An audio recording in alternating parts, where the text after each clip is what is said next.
Frères et sœurs, nous célébrons aujourd'hui la solennité de tous les saints, appelée aussi la Toussaint.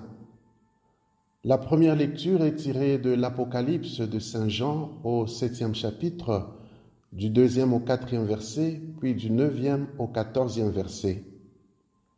La deuxième lecture provient de la première lettre de Saint Jean au 3e chapitre, du 1er au 3e verset. Nous lirons l'Évangile selon saint Matthieu au 5e chapitre, du 1er verset jusqu'au 12e verset A. La célébration de la Toussaint est une invitation à méditer sur l'appel à devenir saint. C'est un appel qui est adressé à toute personne sans exception. En effet, l'Église célèbre souvent la mémoire de ceux qui sont déjà morts et qui, au cours de leur existence terrestre, ont excellé dans des actes héroïques, laissant ainsi l'exemple d'une vie vertueuse édifiante. L'Église se plaît à nous rappeler leurs vertus pour que nous puissions les imiter, afin de devenir aussi des saints dans la mesure du possible. En dehors des personnes déjà béatifiées ou canonisées, l'Église souhaite nous rappeler aujourd'hui qu'il y a beaucoup d'autres saints, plus que ceux qui sont mentionnés dans le canon de la messe ou dans le martyrologe.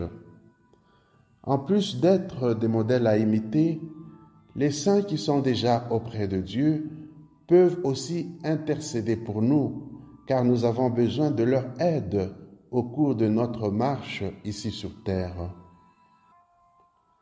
Les lectures d'aujourd'hui constituent un encouragement à marcher dans l'espérance sur le chemin de la sainteté.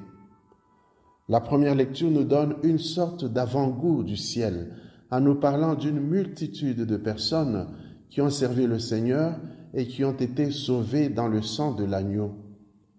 La deuxième lecture nous rappelle que de par notre baptême, nous sommes devenus des enfants de Dieu et que cette filiation divine est appelée à croître jusqu'au jour où nous jouirons de la ressemblance complète de Dieu lui-même et de la possibilité de le voir tel qu'il est.